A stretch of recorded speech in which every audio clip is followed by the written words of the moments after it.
Madam Adeola, longest time. How are you? It's good to see you.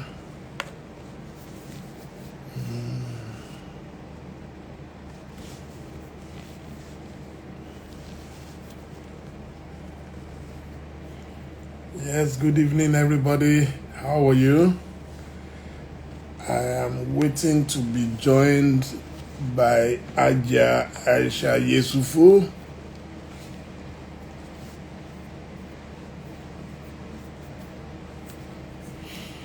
Wow, what a day. Did you watch the presidential broadcast by President Momodu Buhari this evening? You can send a message about what you feel about that broadcast. We said we wanted him to speak, now he has spoken, so do I understand the speech? Yes, I did. You don't understand it? Wow. Taye Aderemi, how are you? Yeah.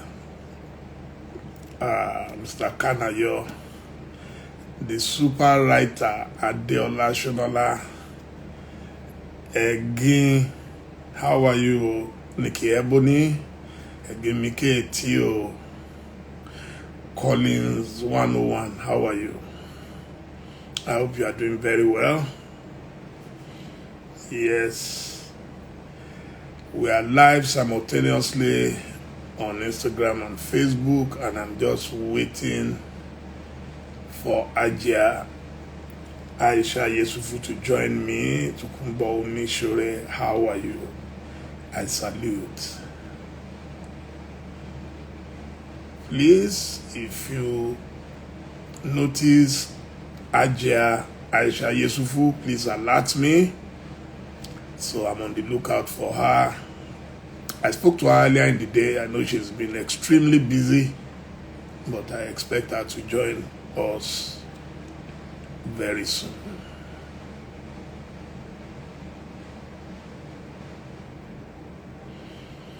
Wow.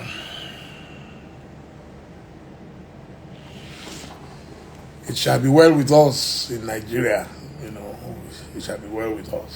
So let's continue to play our parts. That's the most important thing. The youth of Nigeria have shown clearly that no one can take them for granted again. Bimpi Mama, Madam Kaleso, how are you? Ekale Pojameta.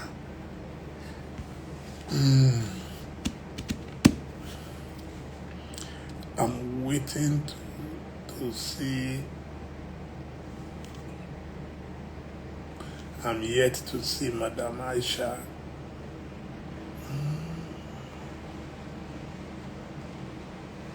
Oh, she's right here. Wow. I said she is so efficient that I don't know why her name was hiding somewhere.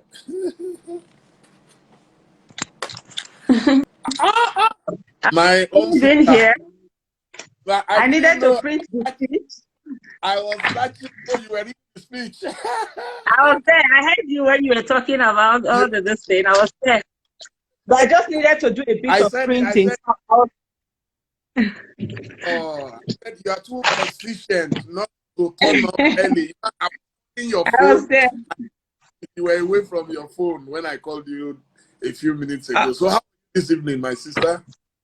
Fine, thank you. So it's okay. I think I was already on it on no do not disturb. So probably that's why I didn't hear you. Thank you so much. Thank you for honoring. And then when we were going to talk, we didn't know there was going to be a speech. So when I heard you 2 days ago, and you chose Thursday as if you were clairvoyant. I can't see, it has come. So, at any rate, the usual thing we do is the general introductions and everything. I want you to kindly, everybody knows you, but it's always good because there are too many rumors these is. Some people say, oh, she's a northerner. Some people say, oh, she's from South. So let's hear from the horse's mouth. Can you kindly introduce yourself? Take all the time. Please don't rush. Please let's take all the time. Thank you. Okay. Thank you so much for having me on your program. It's a pleasure being here. First of all, I'll just say that I'm a Nigerian. So I was born and brought up in Kano State, but I'm actually from Edo State. So the craze there, our body. I make it the same all the time. What do I say? I'm a bit crazy, yeah, and I love my crazy, and I'm very unapologetic. And I'm the one person who believes that God gave me a space in this world to be who I want to be, and that's basically what I'm going to be. And I'm married to an amazing human being, a great husband. He's my teacher. He's my mentor.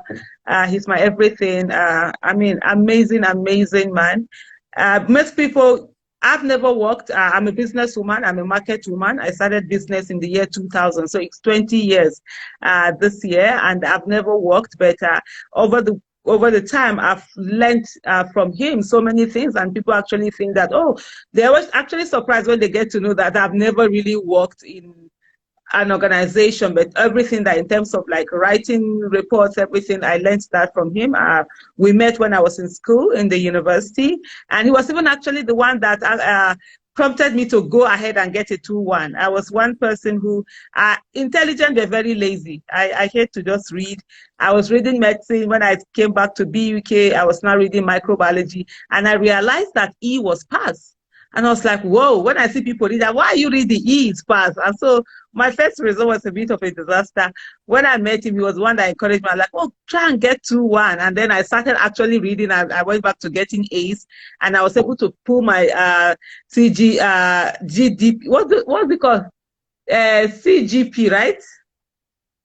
I can't remember what it's called now. I was able to pull it up, and I came out with a 2-1. I have a master's in pharmaceutical microbiology. The GPA. Yes, GPA, CGPA, yes, the CGPA, the cumulative grade points aggregate.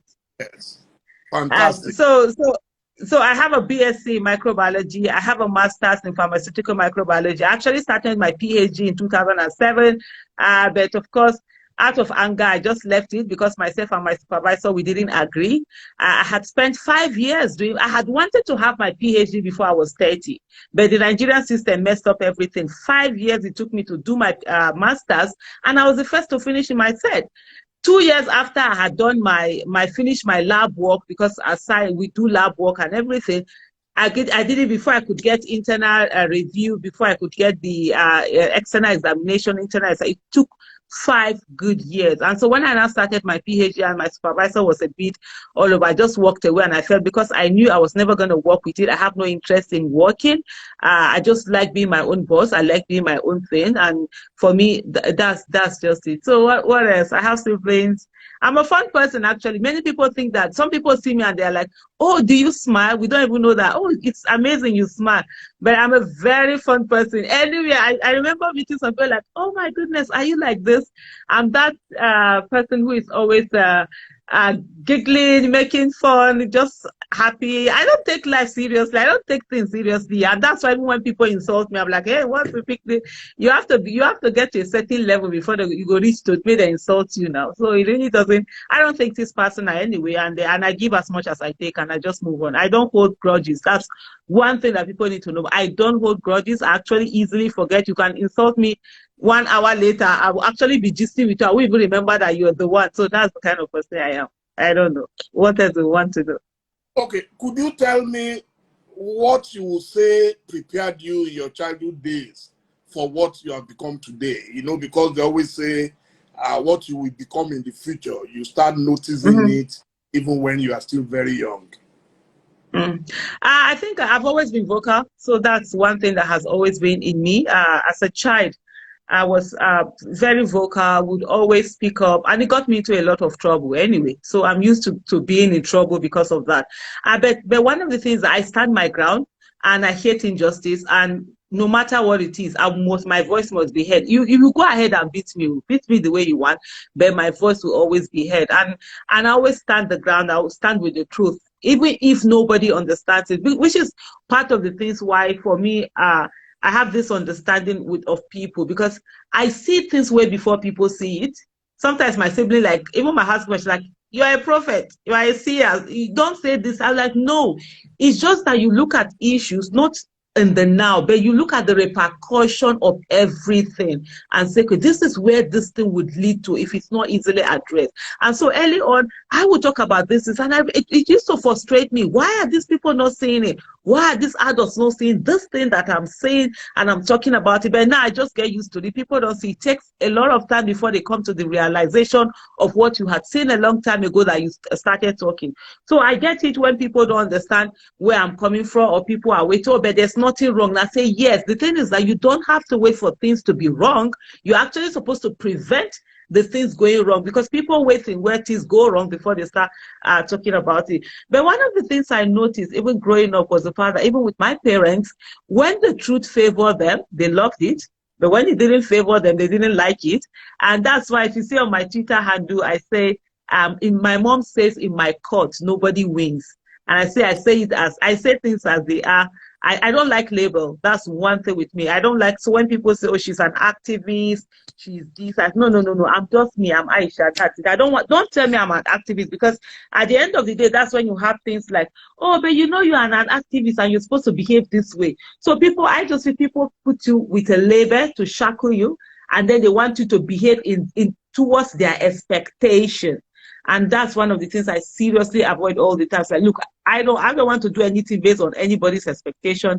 I want to do things based on how I want to do it, when I want to do it, and if I want to do it. And if I don't want to do it, nobody's going to force me. Nobody's going to emotionally blackmail me into doing it. So that's what I don't like labor. And I say to people, you will either love me or hate me, and either one is perfectly okay. I have a strong personality. I know I'm not the kind of person that I say, that Aisha, I don't know, Sha, maybe I like her. No. Instead, they are like, oh my goodness, I hate that woman. Or you are like, oh my goodness, I love that woman. But anyway, either one is perfectly okay. I have enough love for myself, and that's good for me. Now, could you tell us a bit about your parents? Yes. Oh, my parents. So I'm my father's daughter. So I'm the kind of person that if you knew my dad when he was much younger, he also was this way, very vocal, and even during the colonialists, I mean, he had a lot of headbutts with them, and it's one of the reasons why he didn't stay much long on working an organization. He left there. He went to school. He after he had finished, is it modern school they called it then? And his parents were in that rich. They couldn't send him to school. He was very intelligent. And then he later on. By the way, in 1990, my father wrote SSC, GCE. Oh my goodness, my father is something else. He actually wrote GCE in 1990, and I think he got like, was it? Yeah. How old was he then? So let me say, like, my father is like 29, 30 years older than me. So in 1990, how old was I? I was born December 1973. So I was like, maybe let's say if I was 17, maybe he was in his late 40s anyway. Wow. Let's say maybe he was in his late, when he wrote. And the reason why my father wrote it was because that was the year they were doing the last GCE. After that was when they started the SSC. And so because of that, my father actually, when he read it, and he actually got, I think, like, was it 7 or 8 credits? So that's to tell you how intelligent he really was. I wish I took all of his brain. Anyway, I just took small. And so when he finished, so he had started working, then he went back to school. He went to Kaduna State Polytechnic. And when he graduated, I was already born, 4 or 5 years. When he did his graduation, and then he started his business. And my father is from Agbede in Edo State. My mom is from Iwari in Edo State, from the popular Amibenomo family. Mom is her father had a private clinic then. He was educated. This was somebody who he had a lot of children. My grandfather had 40 children, and in our chief in Yesufu, you talk about Ami Benomo, and he married. I think he practically married women from different parts of the country. And we have the one they call Onaipe. That's the house. He had a housewife, and he had different all over. And so that's for my mom. And then my grandfather so much loved education that even his daughters, he sent them abroad to go for education, except for the ones that didn't want to. And my mom got married to my dad, and then they came to Kano. My dad was in Kano even before the Biafran War. He was already in Kano. He left but there when he was about 18 years. He went to the West, I think Ibadan. He stayed in Ibadan. He was working there. Then they now transferred him to Kano State, and so that's where he stayed there for a while. Before, when he was in school, we all stayed with him in Kaduna State. And my parents are still alive. My mom recently just said that, although she thinks she's going to get money for me to travel abroad again so that she will rest and everything. But then I'm the first child, and we are 7. I'm the first child. My siblings are there. We are 6 now. We used to be 8, but now we are 7, and it's good. And one of the things that I was thinking about that, which has to do with the sibling that I lost, and I was quite young when I lost her, and when she was dying, I was the one that was looking into her face and telling every other person whether she was closing her eyes, whether she was opening her eyes, and all of that, because she was so sick. And I will never forget that day. As a young girl, there were so many women in our house, and what they said to my mom was the fact that, oh, this child, the sickness she has is not that of hospital. And she believed them, and they were putting all of this different concoction. They wanted her to sneeze. At the end of the day, then I was the one looking where they had her upside. I would tell her, oh, her eyes are opening, her eyes are closing, and I watched her die. And I don't know, somehow that maybe that stayed with me. I don't know whether it had any effect in me, but I know that when I was before I was 10 years old, I said to myself that the worst thing any human being can do to me is to kill me, and that is not the worst thing anyway, since I'm going to die. Since I'm going to die, so even if somebody kills me, it's really not the worst thing. It's just that he just got it done either earlier or later. And guess what? When we reach over there, by the grace of God, I'll continue the oppression. Since it was oppression that made the person feel that they were going to take me out anyway. But I've always been that way. And the one thing that I would say really affected my life is watching my dad lose everything. I think around 1985. Yeah, my dad lost he was a businessman, at least a bit, not very wealthy, but quite okay. And we had good life and everything. And I went to school one day and I came back and my dad had lost everything. And I think that affected me really, because what it did to me is that I have no attachment to anything. People get carried away with houses, cars. Well, I don't, because I always have at the back of my mind that I can lose everything. And I say to people, I wouldn't mind, I'll put pure water on my head and hawk it. But the thing is that what I would never do is go and be in somebody's office, either begging for money, begging for appointment, or begging for contract, or any of those things. Never. But and I always say to people, the money I'm looking for is with the Nigerian people and not with the Nigerian government. Okay. Could you tell us your primary school, your secondary school? I'd like to have them on record, please. Oh, no. Those things there. I went to several schools, and my own is crazy. So I did a nursery school, and I can't remember the name of the nursery school, but it was in Kaduna, and we used to live in Ungwesariki. But my dad, and maybe if I asked him, and it was owned by a Russian woman. That's where I started my first school. Secondary, and my dad will always talk about this story. In short, I've always been this person. So my dad used to talk about the fact that when I used to go to nursery school, because he was a student there, my mom had this shop. My mom has been a businesswoman all her life, and they had this supermarket where you could even walk in and buy your things, just pick your things and do it. And so he would go to school, and then there were these neighbors that we had who had car, and I would follow them. And then my dad says, one day I went to meet my dad, and I said to him, if he's not going to take me to school, that I will no longer go anymore. Because I think whether it's the owner, whether it's the driver or the owner of the car, that the neighbor I used to go with, and I said to my dad that he used to look at me somehow, that he used to not be happy carrying me. And so I felt, so at that young age, you could say I was assertive, and I told my dad, if you're not going to take me to school by yourself, I'm not going to go. So that's one. Then for primary schools, I went to, I think, about 3 different primary schools. I started in Kano. I went to, there's one, I can't remember the name, in Brigade. Oh gosh, what's the name of Gogwarwa Primary School, around Brigade. Then after my late sister, after she died, some months after I became, is this almost a while after, I became very sick, and I almost like died. And they were telling my mom the same thing, that, oh no, this is not for hospital. My mom was like, no, I've just lost one child. I'm not going to lose the second one. And she just bundled me and took me back to the village, to her father, who was in Awuchi then, and had a private clinic. I remember I was vomiting blood all the way from, then was it Kano? Where we were in Kano then, all the way. And luckily I got better. So in Awuchi, I attended attended a primary school called Ehe Primary School, and then I finished at a Kwali Primary School in Kano. That's where I did my primary 5 and 6.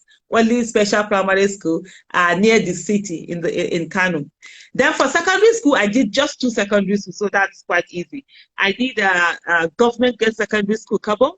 When I did that, I did Form 1 and Form 2, but then because I was always sick, I was always a sickly child. So when you say sick, really sick, it was after I got married that, I don't know, miraculously, I wasn't sick anymore. I mean, there were times that even some of my friends would say, Aisha, look, if you want to die, just die and allow your parents, to have peace. It was that bad. So I changed quite a number of schools, all due to that. And so when I went to Government Girls Secondary School, Kabo, I was sick, everything. And then this new school started, which was BUK Staff Secondary School, where I finished from. And my parents, my uncle brought the form and I bought it. My parents were like, okay, would you want to drop a year? I was like, yeah, I wouldn't mind. And that was what I did. But guess what? When I went to BUK Staff Secondary School, I couldn't speak English. And they would laugh at me. It was a private school. It was quite pricey. My father had to use everything he had to pay for that. And he bought shares when he was working, when he had his businesses. The dividends that would come from there was what he used to pay our school fees. Even though it got to a point where we couldn't afford to eat, there were no food to eat, there were nothing. Sometimes we stay all day without eating.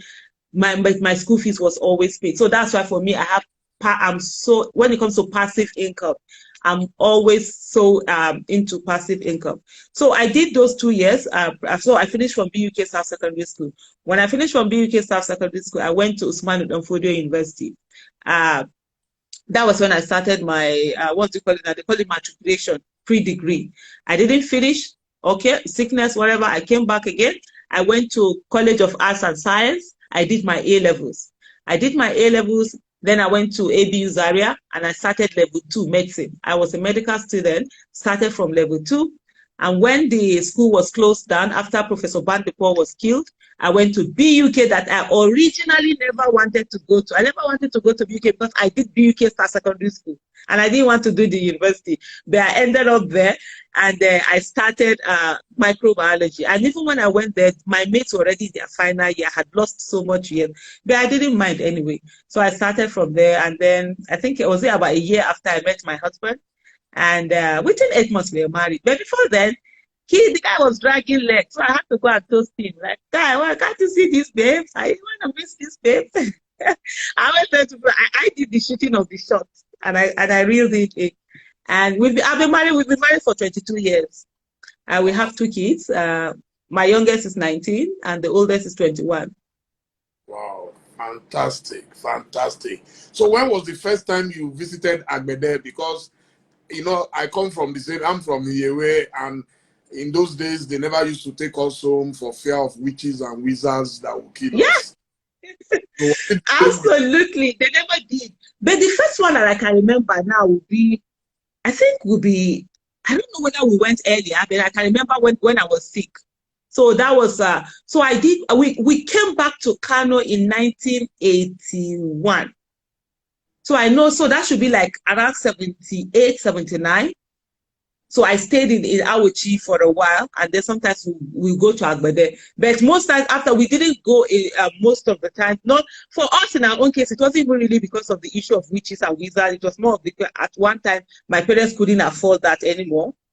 But before then, we used to go, and then I spent 2 years, I think 2-3 years over there. That's where I did my primary 3 and my primary 4. In Agbede, my 3 of us were taking home. So what my mom did was that she just bundled the 3 of us and she took us to her mom, which is our grandmother. And then, yes, we stayed. For for those who grew up in Esako, they know Ami Benomo. Ami Benomo is a very, it's a name that it's quite known because of he was a very educated man. He had a lot of children and all of that. They even used to do something. If you're saying something in my place, they will say, no matter how much you say you have children, do you have as much as Ami Benomo? I have a lot of cousins and a lot of uncles that I don't know from all over different parts of Nigeria. And I mean, there was one that we were actually fighting on Twitter. She was actually cursing me out, and I saw her name, and I'm like, look, you don't even know we are cousins. And it turned out we were actually cousins. But from her pictures, I knew she looked, because of the name, because he's my maternal grandfather, father, but he's her paternal grandfather. And then she didn't even know that her grandmother is Hausa. I had to tell her that her grandmother, she's Hausa. That's why they call her Onaite, meaning the one from, the one that is Hausa.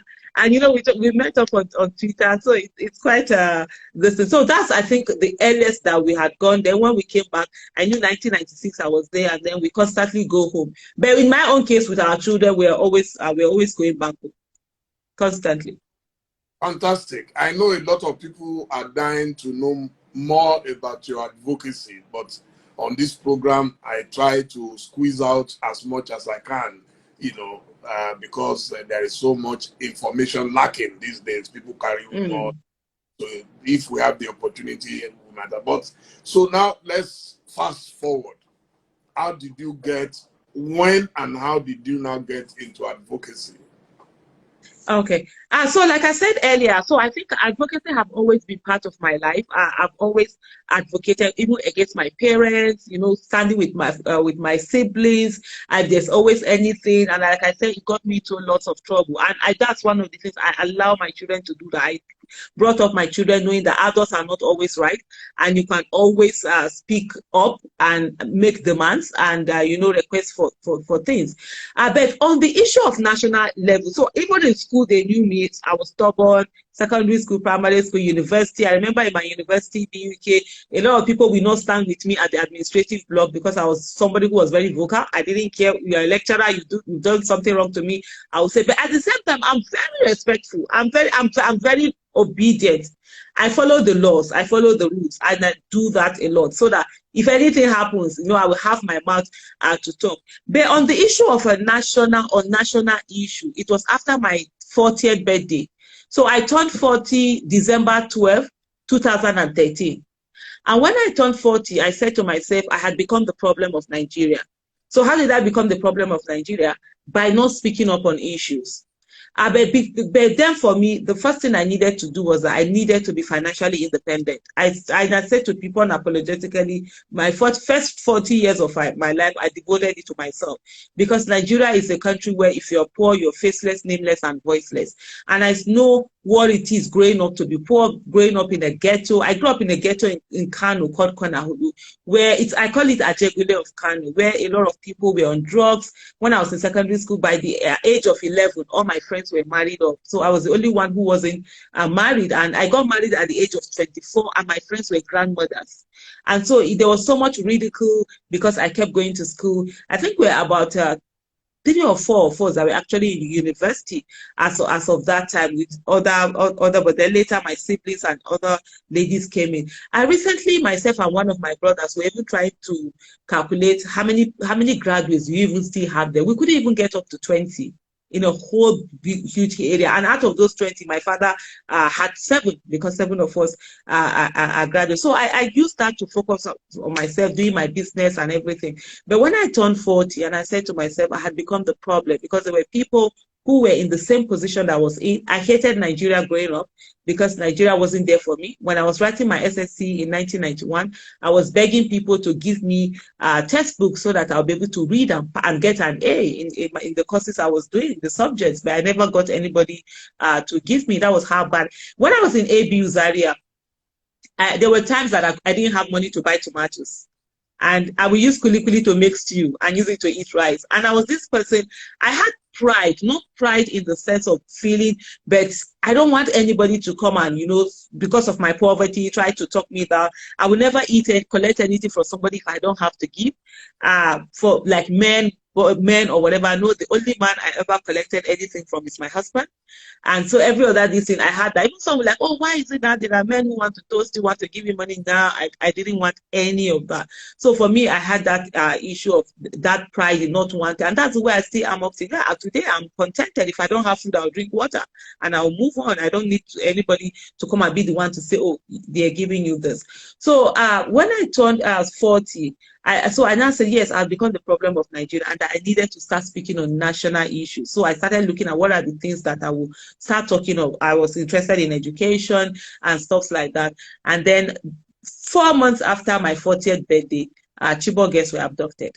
But 2 months after my 40th birthday, Bunyadi boys were killed. And I was like, I remember sitting down with my husband and I watched it on TV where they had done a march for them. And I said to my husband, if I had known they were doing that, I would have been part of that march. And so I wasn't on social media. I was this kind of person who I didn't even get a smartphone till, was it 2012 that I got a smartphone? And I think it was my sisters that were tired of me. Like, auntie, stop using this, your analog phone that it's only text and this, go and get your smartphone and stuff like that.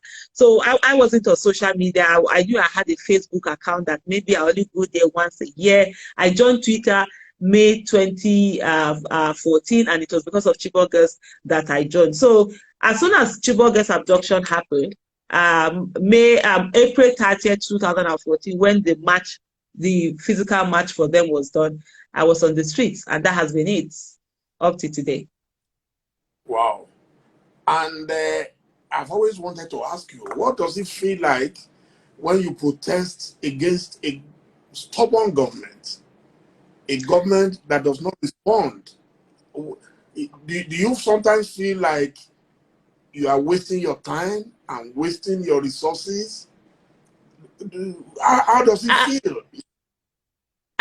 Well, for me, I'm more frustrated at the people rather than at the government, because I just feel that the people don't understand the power that they have, and the way the people are just ready to abdicate their responsibilities to God and keep praying and not hold government accountable. And which is, for me, the beauty of what NSAS has done, is that it had awakened especially the youth of this nation to the fact that, look, in a governance, there is demand and supply side, and people must make the math. Life has never been that easy for me. So because all my life, I grew up being told that things I wanted were impossible. I couldn't get them. I grew up being seen as that child. Look, if for those, I don't know if there's, for those who grew up in Kano and they hear the mention of the name Konahudu, they will know what I'm talking about. We were the children from the hood where other parents didn't want us to associate with their children. So I got used to rejection. I got used to people not wanting to associate with me. And so I got used to, and I read so much as a child, and I wanted a word out of the ghetto that I was living in, I was born into. And my parents couldn't understand why I had all of these needs. And I was like, oh, we had nothing. There was no food to eat. And here I was thinking about doing backpacking around Europe, traveling to everywhere in the world, owning this, owning that. And I was extremely lazy. And I remember when my husband proposed to me, I told him, look, I'm lazy. 2 days I'm lazy, and I'm always very sick. And of course, he still went ahead anyway. And he knew that I had a big mouth, because the first day he said he was going to come, and he said to me, maybe I will come on Saturday. And I said to him, I don't do maybes. It's either you're coming to visit me on Saturday or you're not coming to, because I can't. Then, there was no phone. You stay in your room, and then when the person will come, somebody will come and call you. I said, I can't stay all day in my room. So he knew that.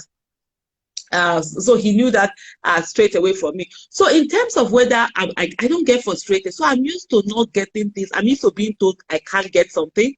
It will not happen, and I fight through it. And at the end of the day, I get it. In 2014, my mom called me and she said to me, "Thank you for dreaming for the whole family." Because that was what I did. None of them thought we could leave that ghetto.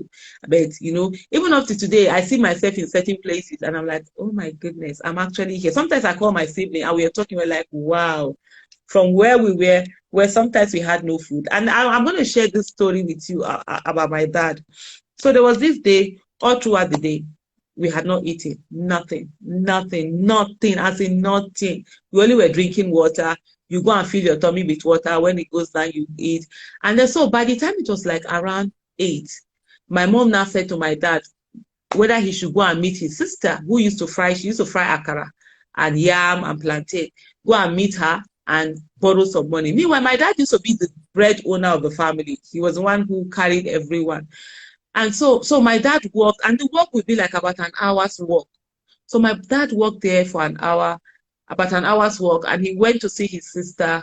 But guess what? My father couldn't open his mouth to tell his sister that he had come to beg for money. And if he had even said it, she would have gladly given him everything, because when he was the backbone of the family. He carried everyone. Like, you know, that's especially my dad and his siblings, they are very close. So he couldn't say anything. So he just went there as if he greeted her, everything. So when he was coming back home, you know, as a usual thing, she now packed some akara, plantain, and some yam and gave it to him to bring. And that was what we ate that day. So coming from that kind of background and wanting so many things, because I remember being very lazy. My parents were like, oh, how can you stay in a man's house? You can't stay in a man's house. You can't work. You can't do that. And I was like, I will get machine now to do the work. I will get this thing to hoover. I will get a yam pounder. I will get dishwasher and stuff like that. So it was a bit crazy. But so because I'm used to not getting things on a platter of gold, I'm used to fighting against all odds to say something. I mean, before I got my admission at ABU Zaria, it took me months, every day, to the extent my parents couldn't afford the transport money from Kano to Zaria, because, you know, you come and check for your result, whether admission is out, you will go. I had the result, but I didn't have the connection. And that's the reason why up to today, I hate connection. I hate it with everything in my soul, because I knew what it was. I will stand in front of the door. Students like me, or potential people who are looking for admission, that didn't have as much result as I have, but because they had connection, they will come with their fathers or their uncles or their mothers or their aunties, and they will go in and they will give them admission. And many people said to me that, Aisha, you will get admission. Admissions are closed at this list. I was like, no. I persisted every day. I was in that Senate. I will start. And one thing I have is I'm fearless. I don't mind. I will enter anybody's office, from the academic secretary to whoever it is, and we enter. I will stand in front of the door. Sometimes they will drive me away. I will go. Tomorrow I will come back. I will start. And in that way, I made friends with a lot of the people who used to work there. And at the end of the day, I got my admission. The day I got my admission, many people didn't believe it. I will never forget AU Misson. He was the academic secretary in ABU Zaria. And I keep saying, please, please, please, if anybody knows where that man is, I hope he's alive. I will really need to meet him and thank him, because he saw this little girl who had nobody, who had nothing. And when I went to meet him, and he was ready to give me this admission based on my result, which I had my A levels, just give me. And even when they did the admission, they made a mistake. They gave me level 1 instead of level 2. And I was like, no, I am an direct entry. I've already written IJMB. I've passed my IJMB. Why are you giving me level 1 to go and start medicine level 1 when I'm supposed to have level 2? And I remember walking into his office, and he just looked at me. It was on a Friday. I will never forget that. He said, oh, okay, this was the mistake they made. He saw my result. Everything. Said, no, you deserve to be in level 2. And what he did, he took a plain paper like this. I will never forget that. He took a plain paper, and then he signed at the bottom, because he was in a hurry to go. After signing, he said I should go and write the application letter on top and go and give it to the right person. And that was exactly what I did. I went there so that they now changed it from level 1 to the level 2 that I was supposed to get. So for me, you know, there I was. So I'm used to things not coming easy for me. I never give up. I just keep fighting. And that's why some people don't understand. We say, why do you believe so much in Nigeria? I love Nigeria, and I know Nigeria is an amazing, great country, and we can make it work. And it's all about us persisting and working towards it. We'll get that Nigeria of our dream. Like I always say to people, there was a time that they made us to believe that GSM was not for everybody. They had this 090. They told us that, oh, it's only poor people can't have mobile phone. And we believed them. And it was a lie. Today, even poor people have mobile phone. And that's good. And so that's why I believe good governance can come to Nigeria. We can have it. Okay. There is a question I've been itching to ask you. Do you regret fighting or going against Jonathan? Absolutely not. Absolutely not. For me, I do not regret it one bit. And every day that things are happening today, I know I made the right choice. I'm not the kind of person that is pulled by crowd. I never am. Even Jonathan, like Buhari, before I supported him, it took so much. When I saw, man, this country, there was nothing. Jonathan failed, and he failed awfully. And I see sometimes people try to change his, like, please forget about it. He failed, he was a failure, and he had to go. And the reason why I voted for Buhari or Sibajo ticket was because that he had failed badly. And one of the things I say is that you do not reward failure. All the things that Buhari is doing today, if he was not rewarded in 2019, it would have been another person who would be making demands on.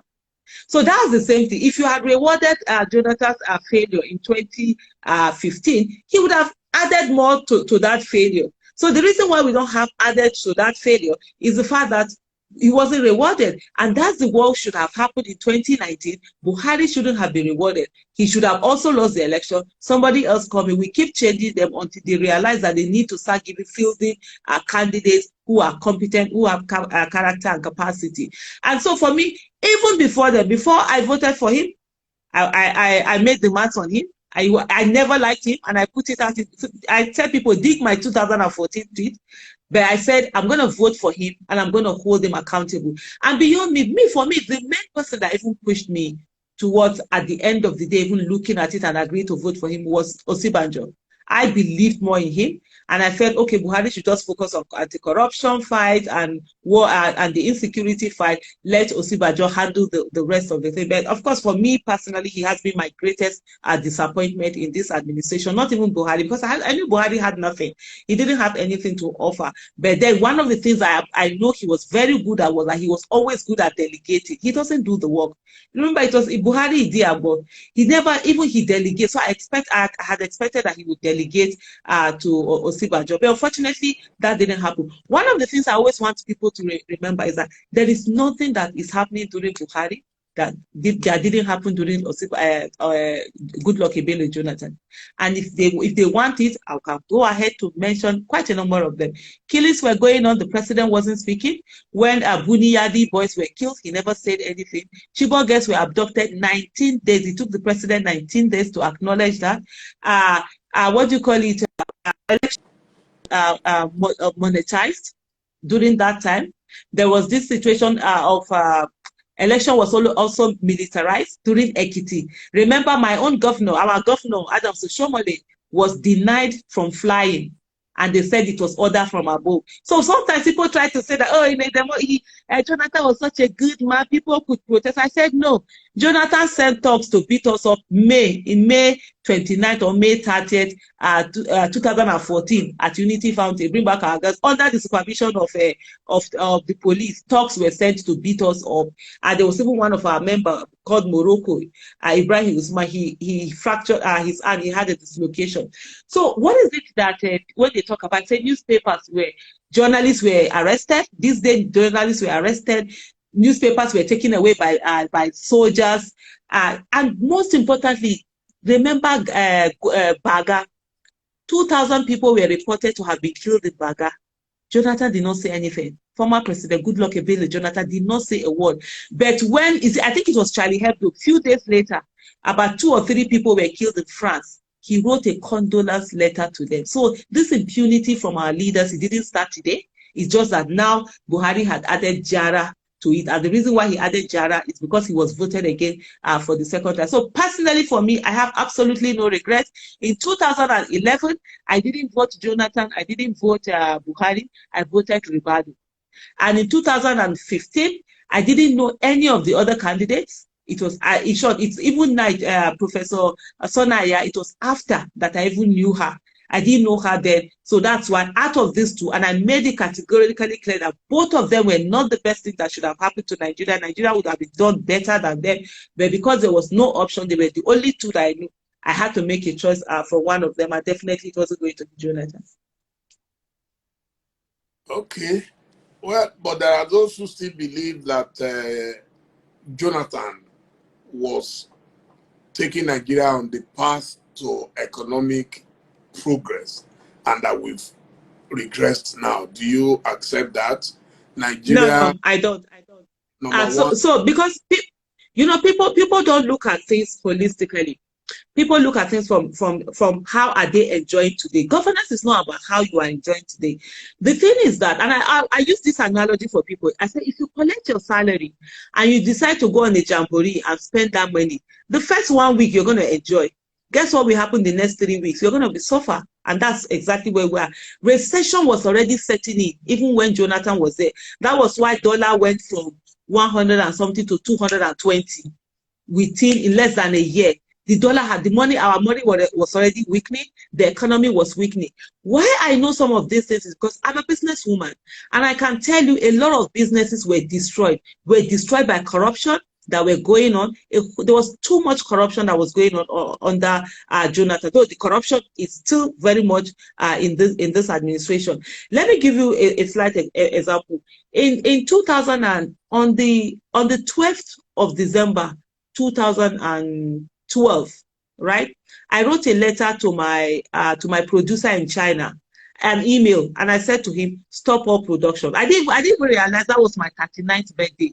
But because businesses were crazy, what happened was that we were bringing in goods. I was bringing in this tomato paste, and you bring in this tomato paste, you're being forced to sell it less than what you bought it. For example, there was this tomato paste I bought, and then I cleared them at the port at 1,015 naira, some at 1,018 naira, some containers were 1,018 naira, and I ended up selling them for around 600 naira. Why? Because there was so much corruption. Many people clean their money. What they do is that they bring in fast-moving goods, and then they sell it anyhow. Remember there was this money that was caught in South Africa when then they said they used the private jet of Pastor Ejafo and all of that, and the money was taken in. That company, the people that were indicted in that thing, they sell security doors. I buy doors from them in building and everything. You will see them and think that they just sell security door, and then you are into security door, you don't know that they also add gun run into it. Wow. So these are some of the things that happen. So where corruption goes on. In my own case, what happened? Government gave waivers. Government gave waivers to big companies.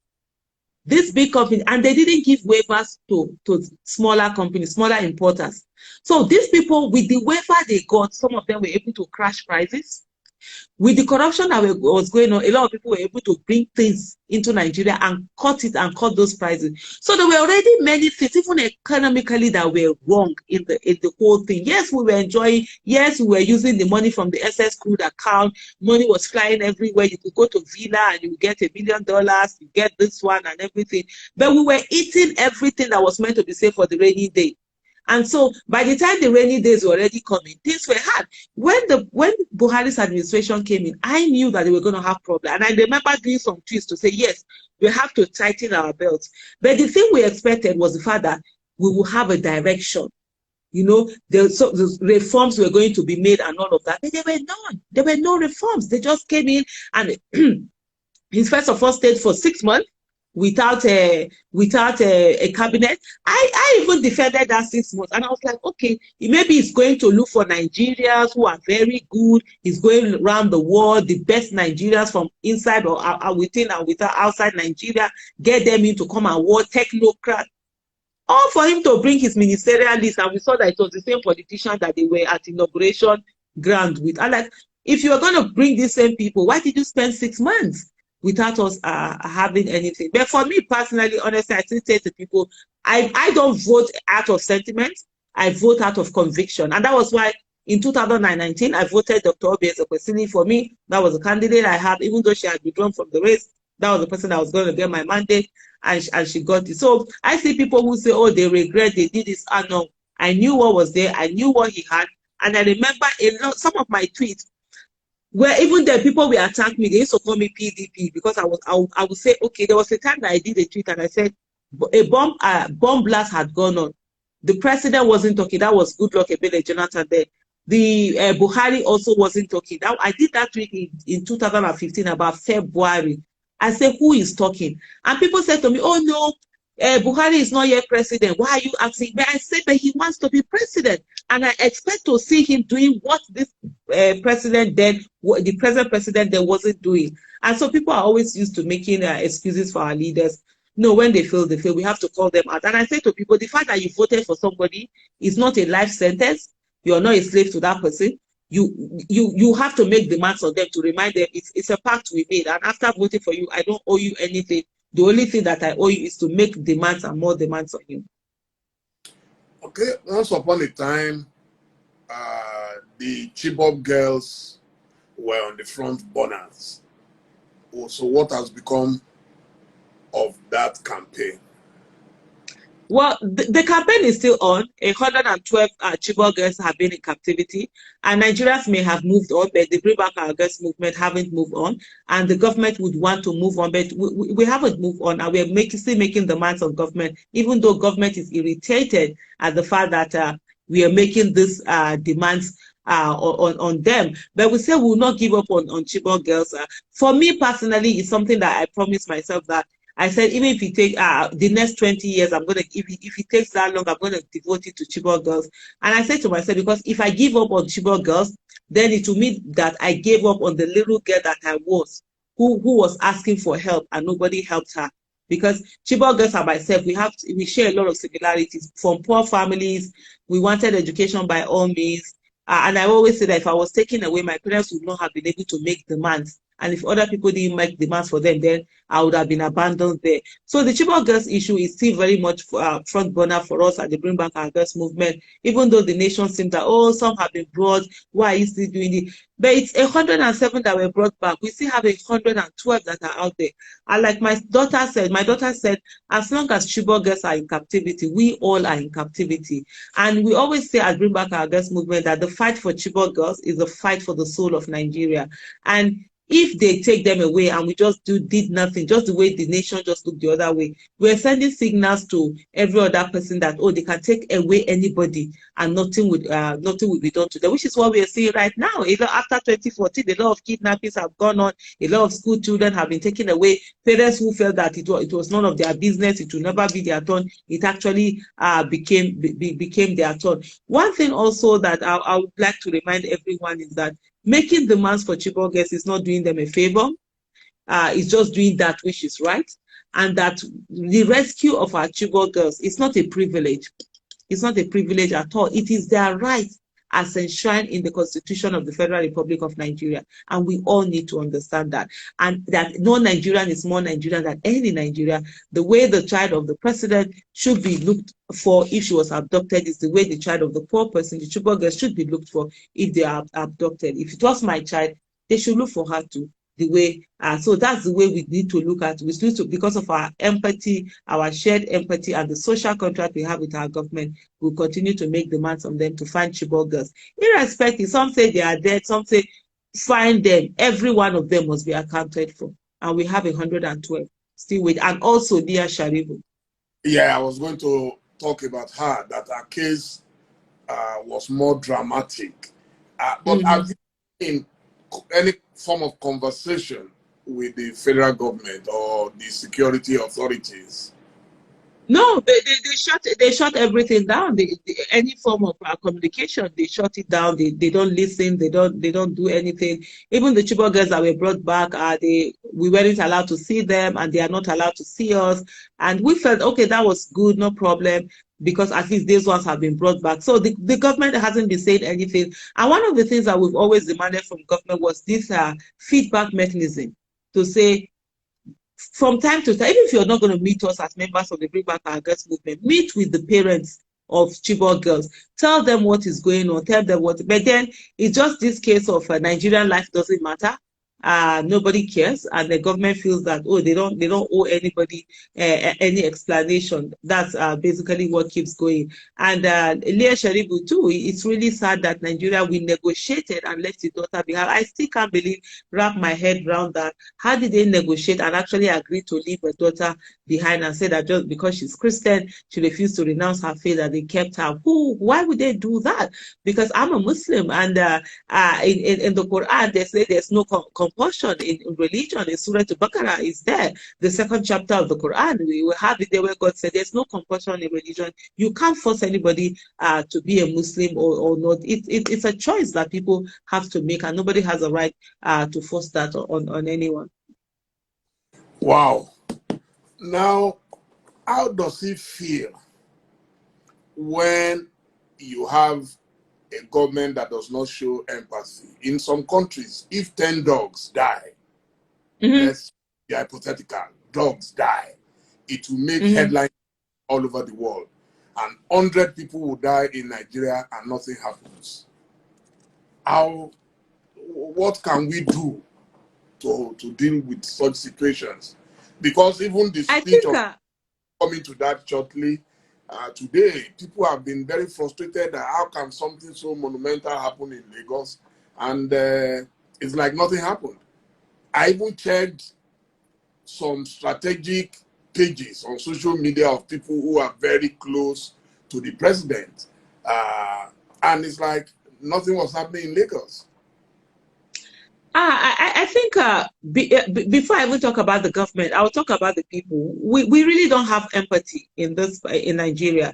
And for me, I always say people are religious, but we are godless.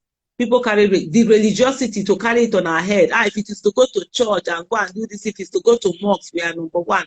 But when it comes to feeling and loving your neighbor as yourself and just being there, most times we're missing. And a lot of people just feel that, oh, as long as nothing is not them that it has happened to, nothing happens. So that's the reason why we're able to have a government whereby they are uncaring, they don't care, nothing is done about it. For example, today we heard the president's speech. There was nothing about the protesters who had been killed in the whole of this protest. There was nothing about the Lekki toll gate massacre. There was nothing also about the 20 people that were killed in Zamfara. 20 people were killed in Zamfara yesterday. Is that yesterday? I believe before yesterday. No single word from there. So people were also killed in Borno. There was no single word. So we've gotten to a place whereby as long as people feel that it has not affected them, they are okay with it. And that's why you see sometimes people will shamelessly come and say that, oh, I've become a victim of SARS, or oh, I became this, I never knew it would happen to me. And I'm like, are you kidding me? The people that it happened to, are you better than them? And it's always let me just share this small story a bit, which we also explain the issue of empathy. So there was this time, I think February last year, my parents came from the village. I brought them in. We spent Valentine together. I had just come back from UK where I had gone. I spent 1 year. From September last year to September this year, I spent it in UK. We just brief visits to Nigeria because I wanted to settle my daughter in university. My daughter had started university at the age of 17, and I needed her to be settled and everything. So I went to UK to spend a year with her. So when I came from one of my visits in February, I brought in my parents from home so that we'll be together. We spent Valentine together and everything. So one of my brothers came to Abuja to come and visit them and us. And he came through the road. He used the road. I didn't know. So we're just talking and he slipped. I looked at her like, you mean you use the roads with all these stories about kidnapping and arrest and everything? And my parents were like, oh, you know what? We're always praying for you guys. And I looked at my parents and I said to them, do you think the people that have been killed, they don't have parents that pray for them? So this is what happens to people feel that they cannot be victim. People feel that they have the patent to prayers. And I always say to people, you don't have the patent to prayer. The fact that it has not happened to you, you saw it happen to another, you're supposed to learn from it. Not that you say that it's not my portion. Inshallah, it can never happen to me. Oh, I'm covered in Jesus' blood. Hello. The other person too was covered, but it happened.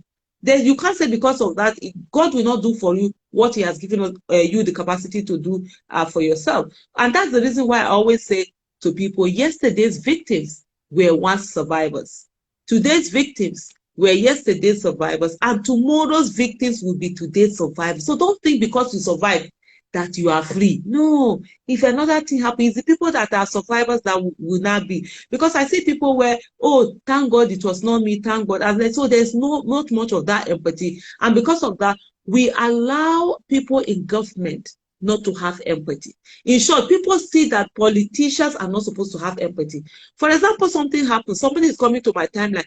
Aisha Yesufu, why have you not said anything about this? Why have you not protested? I'm like, guy, go and meet the people that say they want to be your president, the people that say they want to be your governor. Why are they not talking about it? Why are they not protesting? And then they will say, oh, those ones are politicians. I'm like, so you mean politicians should not come out and show empathy? So I'm like, what do you mean by this? So because we allow them, we are the ones who give them that enabling environment for them to abdicate their responsibility. We feel that politicians or those in government are not supposed to empathize with us, and of course they keep going away with it. I mean, in other countries, a president cannot come out and give the address that we saw earlier today. That address was just an insult to the sensibilities of all Nigerians. In decent country, that's enough to get somebody off office. Speech, please, can you break the 10-minute speech down for us? What this president spoke about, what were your expectations? Can you break it down, please? Oh, well, I will not be able to get it down very well because I am one person who, honestly, I can't even stand listening to the president. So what I normally do is that when he's done with his speech, I really don't get it. I'll just go and I'll photocopy it. I'll print it out and then I will read it and start coming through it. But I will not be able to effectively break it down because I haven't read the speech. I knew I was hearing him one or two things going on. I know one of the things is the fact that he didn't make reference to the parents who have lost their children. He didn't make mention of the people who have died. And then when he was saying to the youth, oh, there are certain programs that they have done for them, he was mentioning trader money. What's that other thing again? Farmer money, market money, Empower, Entech, and Agro. Empower is a temporary job of 30,000 naira. The president thinks that the youth of Nigeria are interested in 30,000 naira. In 2015, when the president had won the election, I did series of tweets to him, which I called Dear President-elect. And I said to him, the Nigerian youth are not looking for jobs. All they're asking for is an enabling environment. They can thrive on their own. They can build this nation. They can put things together. But here we are, they are being told that they should go and look for Empower. And Empower, that even the people in Empower that they have been sacked now, they're looking for, they'll be asking that they should make them permanent. They haven't done that. So for me, basically, what I see is a government that is not in touch with the people. It's not in touch with the reality. And that's the reason why they decided to deploy thugs against peaceful protesters. The talk started by killing protesters, maiming protesters, hurting protesters, destroying protesters' vehicles. And then when they were done, what happened? They started destroying other things. They didn't realize, because we have a government that is not in tune with the people, does not realize that with this, after COVID-19, a lot of things had happened. People have lost their livelihood. People didn't have a lot of things. So for you to now mobilize thugs and bring them because you want to shut down the protest, attack protesters, they didn't look at the fact that they were putting the nation in a very vulnerable state, and which is exactly what they do. See what the harrowing things that have gone on in Lagos. Businesses have been affected. I mean, it's so much. If you don't have insurance, it can actually wreck somebody. Even in Abuja here, talks were being mobilized and brought into Abuja in trucks. So when you bring in trucks into Abuja to come and attack protesters, attack people, what you're saying to those trucks is that you can always come to Abuja to attack people, nothing will happen. And guess what? They will become emboldened to say, not all of them will go away. They're going to now become a security threat in Abuja. They're going to now become a menace in Abuja. It's going to be a problem. And so in government trying to do any of this, they need to be mindful of the effect of whatever action they are taking. And I mentioned the issue of government with all sense of responsibility, because most of these talks were actually organized by the police. They were carried in police vehicles. Police vehicles brought them in and just told them what to do. Even when peaceful protesters arrested some of them, apprehended some of them, and handed them over to the police refused to arrest them. So the government and the police, they are one and same.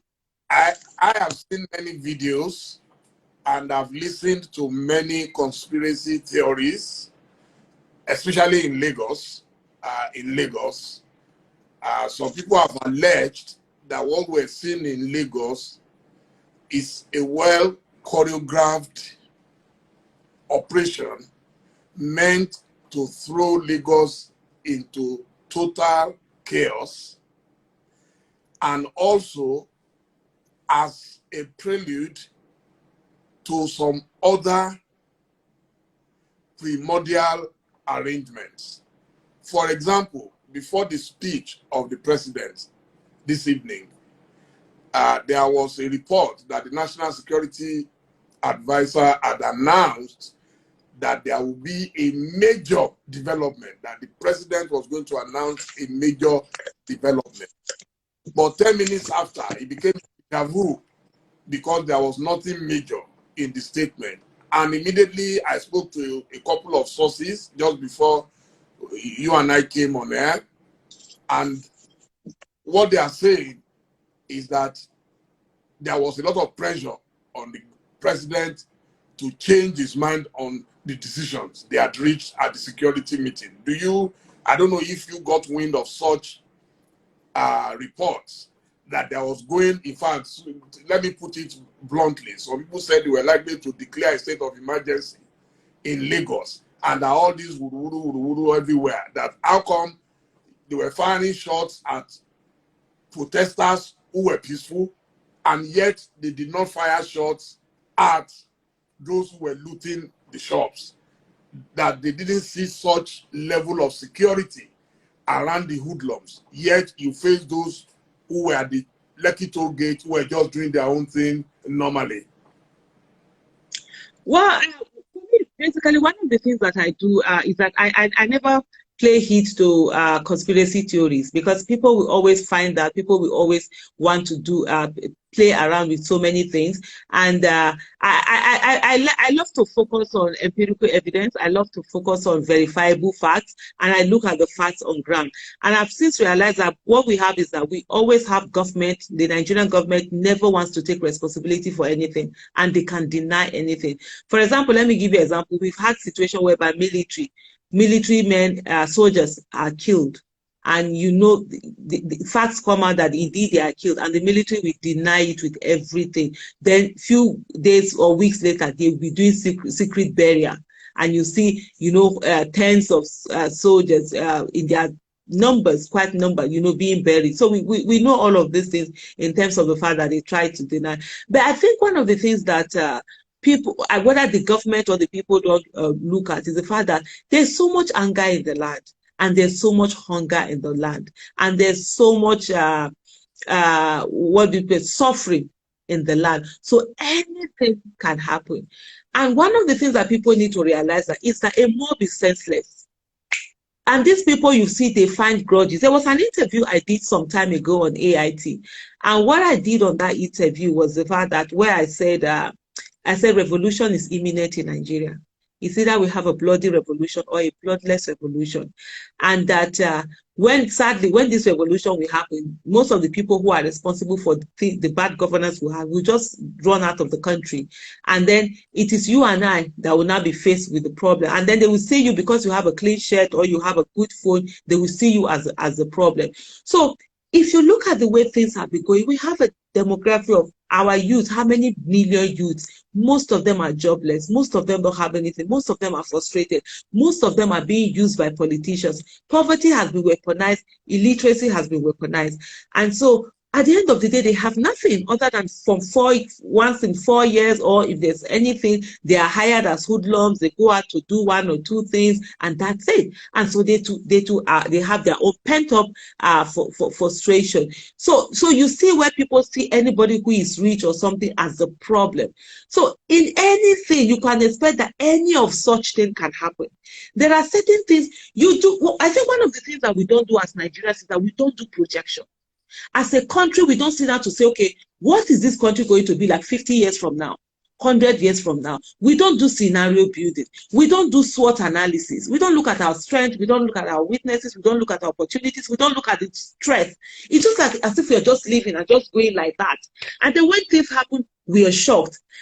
How can they be shocked? When you were deploying these thugs, what did you expect would happen? When they finish destroying the cars of protesters and under your supervision and everything, what did you think will happen? They're going to jump on the street. You see this thing that were brought in, the first set of thugs that were brought in to attack people in the NSAS protesters in Lagos. They were brought in, they said, most people, it was reported that they were brought in BRT buses. Even in Abuja, they were brought in police vehicles. There are a lot of videos around where you see them. You could see security agents supervising them. They came in jeeps. Is there a thug that will have jeep that will still be doing thuggery? He won't. Classic Prado jeep. All these videos are there. So the thing is that because we don't look at threat, we don't look at things. These are people who had come out of COVID-19. There has been a lot of reports where people are talking about, where reports that have said that, look, there's going to be a lot of protests, a lot of unrest after COVID-19. It happened 100 years ago. And it has been projected that it will happen again. Because why? People have lost a lot of things. They have lost their means of livelihood and everything. And then you think if you shoot bullets at them and you kill them, that's when we send them out of the street. People that are ready to jump, some of them have already jumped out of Third Mainland Bridge. They've committed suicide.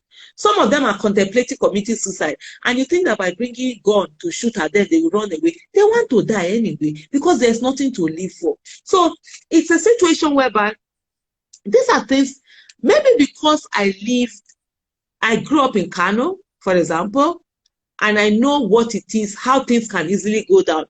As an adult, I'm 46 now. If I'm walking down the street and I see people gathered in one place, if I'm driving or walking, you know what is my first reaction? Where is the nearest exit? Where is the nearest exit? I'm leaving this place. Why? Because I grew up in a place whereby a riot can start immediately.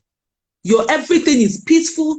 Two people are fighting. Before you know what's happening, a riot has started. People are killed. Shops are razed. Shops are looted. Maybe Lagos have never had any of this kind of thing before. Which we grew up in Kano, it's a normal thing. So there's nothing like conspiracy story. It's just one person. I think there are certain videos that went on during COVID-19. There was one particular video of a car where some people had somebody was carrying goods, and then people now started carrying the goods out of the cars. There were a number of videos like that, even trailer. They were carrying bags of food. Many people came, they were jumping. That is how people behave. Forget civility that you see. What keeps is law and order that keeps people in check. The moment law and order is broken, even for a second, you'll be shocked at what people will do. They should be shocked at what they will do. They can go haywire. The person that you see him normal, now he will start jumping and looting and carrying this. And what normally happens, it's a mob. These are people, of course, who are used to stealing or maybe under the cover of darkness. Some are even normal people who don't even steal, but they just feel that, it's open for all. After all, it is our wealth that certain people carry. And I always say to people, look, we see a lot of children who are not educated, who haven't been to school, and we do nothing about it. Guess what? We are sending our children to school. Our children are going to the best schools here and in the world. Those children who are on the streets, whom we have refused to send to school, they will deprive our children of a good life. And they will see them as enemies. It's already that's what is happening now. So they look at you that you have money. They don't know that you worked hard for your money. They don't know the stress you had to go through. They don't know how you had to deny yourself so many things to be able to save, to buy things, to invest. All they see is that you have money, and then you automatically becomes an enemy. And what they don't see that, so these people see every one of us, if you have a car, you have as an enemy, and they think that, you must have stolen Nigerian wealth for you to have money. So for them, as far as they are concerned, it's for them going there to take their own piece. So for somebody like me who grew up in Kano, who is used to riots, who knows that riots can come up like this, it's normally a normal thing that happens when such things happen. That's the reason why you do not deploy thugs and give them and embolden them to go on and keep stealing. And one of the things also that it's not even related to this, but I just feel I need to add here is the fact that we need to understand that the greatest injustice in Nigeria is that access to good quality education is dependent on the economic status of one's family. And I tell you, that's a crime, because a lot of people are being left by the roadside. Very intelligent. This evening, I was talking to, we're having a discussion with some other people, and I said to them, very intelligent people, we get into trouble. You either use their intelligence for good or it will be used for bad. Normal average people can, even when you have a child, if you have a highly intelligent child, you know it's always very difficult managing those children. They can go haywire, either for good or for bad. And we have a lot of intelligent Nigerians that we have abandoned by the wayside. Nobody is caring for them. They are not in school. They are not, nobody has put anything for them. But guess what? They are going to turn rogue on the nation. And these are part of the things that we're seeing. And we've seen the same talks that they used during the election is what they are using now. And these talks, unfortunately, has turned against them. And it's all over, and it's affecting everybody. I just hope that we do learn lesson from here, and let you know, government not always say, and politicians not see that deploying talk should not be a tactic that they use. They used it during the election to keep us away from voting. Now they are trying to use it in protest again to keep us away from protesting. Now, President Buhari, in his speech this evening, said that he had considered quickly to the requests of the NSAS protesters, but that it seems the protesters took that for a sign of weakness. Do you agree with that? Well, for the thing, what the protesters took it for was the fact that his words are never his bond. He says one thing and he completely does another. And I think what he needed to be reminded of was the fact that in January 3rd, 2019, he tweeted on his handle that he had collected the report of the panel that was set up for the reform of SARS. And this panel was set up in 2018. And so when he collected the report, and he said within 6 months, their recommendations will be implemented. And I tell you, it is now 16 months. It is now 16 months, nothing was done. And so what happened was that nobody believes his words, because over the years, he hasn't been somebody whose words are to be trusted. And what the protesters were simply demanding for was that they wanted action before they left. And so for him to say that he accepted their demands, we are used to hearing him accept things and say he's going to do things, and he never does it. So that's the part of the thing. I think what should worry him, he should be more concerned about, instead of saying that they took it as a sign of weakness, what he should be more concerned about is the fact that this is an elderly man who is supposed to be somebody whose words would mean something, but that even young adults don't believe what he says. And I think it is time for him to go back to the drawing board and begin to ensure that when he says something, it is done. He also suggested in that speech, and other people around him have also suggested, that what the End SARS movement was looking for was beyond SARS, that it was beginning to navigate towards regime change or politics. Was that the case? Well, the thing is that, people who don't do what they're supposed to do, like I said earlier, I don't dabble in conspiracy theory.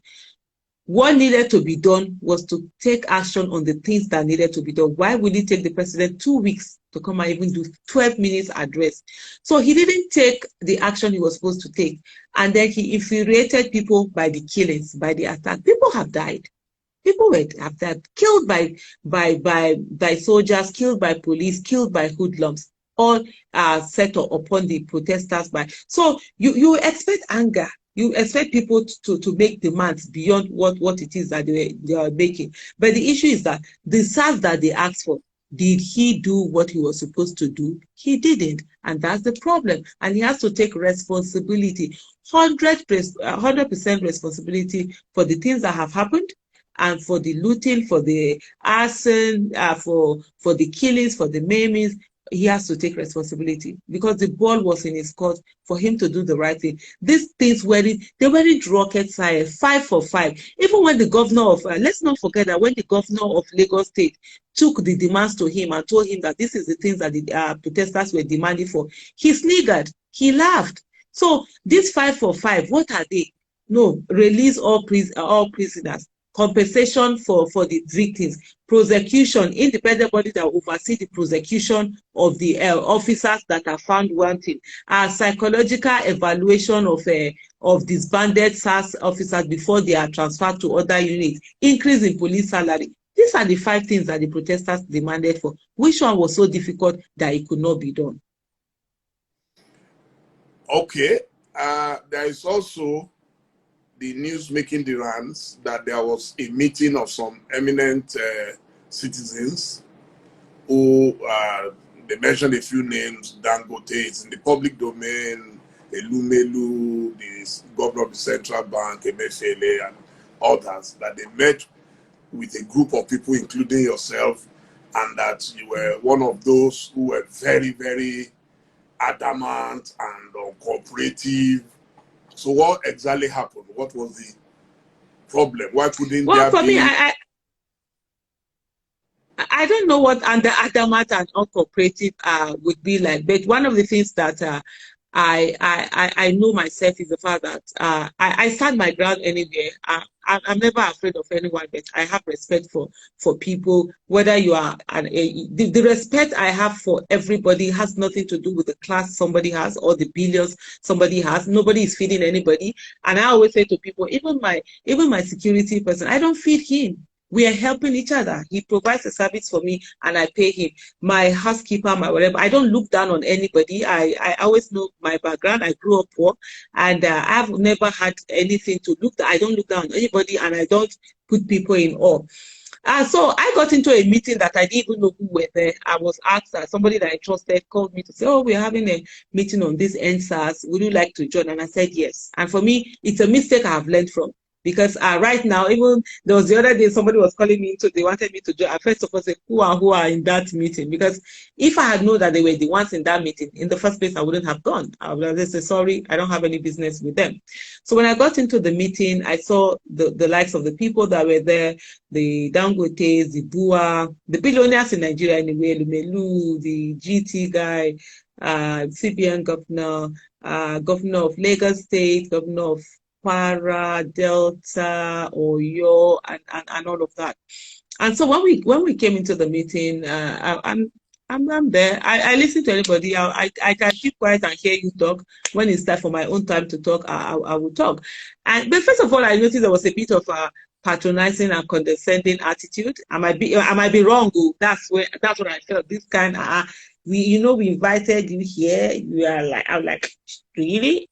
5 minutes after I started talking, all of that dropped. Like, okay, now we are all citizens and we are equal here. I don't care what billions you have in your account. That's your personal business. I have my own personal business. Nobody is feeding who. And so we actually started having a conversation. And one of the things they felt was the fact that, oh, I can be the one to tell the youth to step down. Like, when did you allocate that power to me? I can't be the one to tell the youth to say, oh, the protest need to stop. Like, why are you saying the protest need to stop? And what I said to them that day was the fact that you guys are supposed to be meeting with the president. Why are you meeting with us? The ball is in his court. These things are not rocket science. They are not difficult. And I must tell you, in fairness to our Lagos State governor or your state governor, they actually started working. If the federal government had done the things that part of the things like Lagos State government and Oyo State government were doing, this thing wouldn't have reached or this. Just meet these demands. The demands weren't that difficult. And so when they kept saying, talking, I know sometimes they were like, when they are talking, I'm like shaking my head. They're like, Aisha, you're shaking her head. Aisha, they sort of like trying to pick me as the troublemaker. I'm not a troublemaker, but the thing is that I will tell you the truth. Even when before I started, I said to them, look, if you guys know me, I don't know how to. I won't tell you what you want to hear, but I will tell you what you need to hear. So those are two, and I'm going to be very blunt. And I was with them, and I said, this thing, even me, it's a major problem. If you don't take time, it can go to any level. Let's get this thing done. These things are not so difficult. Get it to be done and everything. And even, okay, the state governors that were here, they committed to the fact that they wanted things to be done. I remember when the governor of Lagos State, so I was like, okay, first of all, they talked about prisoners. Prisoners should be released. And he said, oh no, that prisoners had been released. He had ordered the release of the prisoner. And I said to him, okay, you ordered the release of the prisoner. Who knows about it? You can't order for the release of the prisoner. It's only you that know about it. Who knows? And I think within that hour, that was when they sent out a tweet. If you know, that tweet was put out in the night, around after 10 or around 11. That was when the tweet where he said that, oh, he had ordered prisoners to be, he was, because I said to him, you can't do that. And then the next thing that he said also was the fact that he tried, because that night before we had the meeting, he had gone to meet the protesters and they had booed him, they had done some things to him and everything. And he was saying to us that oh, he tried, he went to visit the protesters and even that they booed him. So when he said he did good or something. So when he finished speaking, it was my turn to speak, and I said to him, other people have spoken, and I said to him, yes, you did good, but you could have done better if you left Ondo and came to your state when this whole issue started. I said, your people didn't vote for you to go and look for election in Ondo State. It meant that lives did not matter to you. You went to stay in Ondo, you were doing election until the election finished before you left there to come to your own state. That showed that you didn't have regards for your people. And so that's not the way to do. And one of the things I said to them, and in fairness to him, he didn't argue. He just heard that one. Because I've told them, I will tell you what you don't. I'm not here to massage your ego. I don't have that time. It's to tell you the things and for me, I always say this from the point of, so that you do things to better. And I said to him, what will it take for you? Both of you go and visit the family. And if you see after that meeting, they didn't actually went to visit those families, set up, and even both of them said, both that's the Kwara, no, not Kwara, Oyo and the Lagos said they were going to set up the funds for victims. They were going to do all of that. And then so they did that. And one of the things they said was the fact that, the CBN governor, Emefiele, was like, oh, that we should hold COVID responsible. That's the corporate word. And what I know, that was what they were calling. They said that we should hold them accountable. And I said to them, we can't hold you accountable because you don't have the people's mandate. And for me, that's the truth. I'm not going to go outside and be talking about that. When they are here, I'm going to tell them, I say, you don't have the people's mandate. If you had the people's mandate, then I can hold you responsible and accountable. How can I be holding COVID responsible? The CBN governor is an appointee that tomorrow the president can wake up and remove him. We've seen the CBN governor removed before. Nothing happened in Nigeria. The other ones are private business people. So how am I holding you accountable?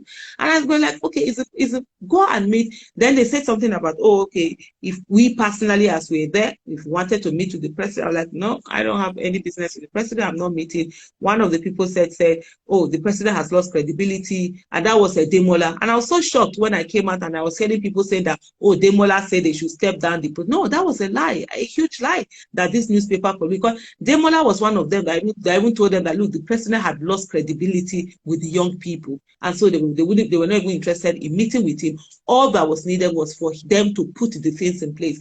And even when they were not like, oh, they will see us again, they will call a meeting. I said to them, I don't want to see you again. There's no need for that meeting. They should just implement things on the ground, and that's all. And that was why I left. And I know that even if they had come for a meeting, I wasn't going to be there. Yeah, I said, was it Debola you met? You said Demola. I think you're talking about Debola Williams. Okay, yeah, Debola. I don't know why I always mix up that name. It's Debola. Yes. Okay. So people are asking, what is the way forward? In view of the pandemonium on ground at the moment, would you insist that the protests should continue or that people should pull back temporarily and regroup another day? Well, one of the things that I don't know why people are to get out those powers to me. I've not been the one calling for the protest, and I've always absolutely made it clear that this is a protest of the youth. They are the ones that are doing it. The other day, my picture that came out, I only went there because they had been attacked. Probably if they were not even attacked, I wouldn't have gone. They were doing their own thing. So they're the one. But part of the things that I would say is everything I've always said, use strategy, use your brains. They might have the bullets, you have the brains. Use strategy. There's no need of going violent. And we can all attest to the fact that the protesters were very peaceful. They will even clean up after themselves. They were playing music, having this thing. They never did any. And one thing that most of these protesters are not the normal youth you see who are hungry, whatever. A good number of them are well-to-do. They are from rich families. A good number of them are, they have good life. They have been harassed and everything. That's why they're on the street. So it's not like some hungry people that were coming out of the street. And then, of course, there are different people, but everything was peaceful. And for me, what I would say is the way forward is for government to be sincere. And for me, why my focus is more on the government and the protesters. If the government do all the things that are needed to be done, and the protesters are still on the street, we will look at the protesters and say to them, what's wrong with you people? So for me, I don't like putting my attention on the protester when they say, do you think? No, the thing is that let the government implement all the things they say they are going to implement, not just by word, but by action. When this is done, there have been a lot of reports where people have said that these things, SARS are still on the road. SARS are still harassing people. They are still there. So it's not as if they have gone away. So for me, I would say, the way forward, I would say is that let government implement all the things that need to be implemented, and let it be on ground. Let it not be audio implementation, just saying, we will do it. Let it be done. And then let the youth get off the streets. And then now they have seen that they have a voice. Now they've seen that they have the power. Let them keep going on that, and then begin to think of themselves. They should no longer wait to be leaders of tomorrow. They are leaders of today. Most of them should do as much as possible. Let them get into houses of states, houses of assemblies, national national assemblies and all of that. It is time for Nigeria to have a new blood in its leadership. And we see the way they have organized themselves. You see the way they organize themselves, put everything. I mean, honestly, they made us proud. For me, they made me proud. Did everything together, work together. Did not think about religion. They transcended religious differences, ethnic differences, educational qualification, economic status. It didn't matter. Very big persons, very small persons in terms of economy, they all came together and they stood together. And I think if we really are a nation of people, especially with the older generation, we should allow them nurture that. Not this one that they are trying to bring in religious divides and ethnic divides and everything, because so that they can have a new Nigeria that they can be proud of. On this note, I want to thank you. We've done 90 minutes just like that. I want to thank you. I know you've been busy all day, and I know everybody's been busy. It is a very, very harrowing time for every one of us. I want to thank you once again for agreeing to come on this program. There is no end to conversations, no end to dialogue in life, you know. Yeah. And you've shown incredible courage. I described you as a voice of reason, a voice of wisdom, and a voice of courage combined. I am not disappointed at all. And may Allah continue to bless you, bless Amen. you and your 2 children. And I look forward to Amen. you again. And I hope you would answer us when we call on you. Thank you so much, man. Inshallah. Thank you so much. Thank you so much, sir. It's been a pleasure being here with you. Thank you. And I can talk for Africa. That's one of the things. I can talk for 12 hours without drinking water. There will be no competition.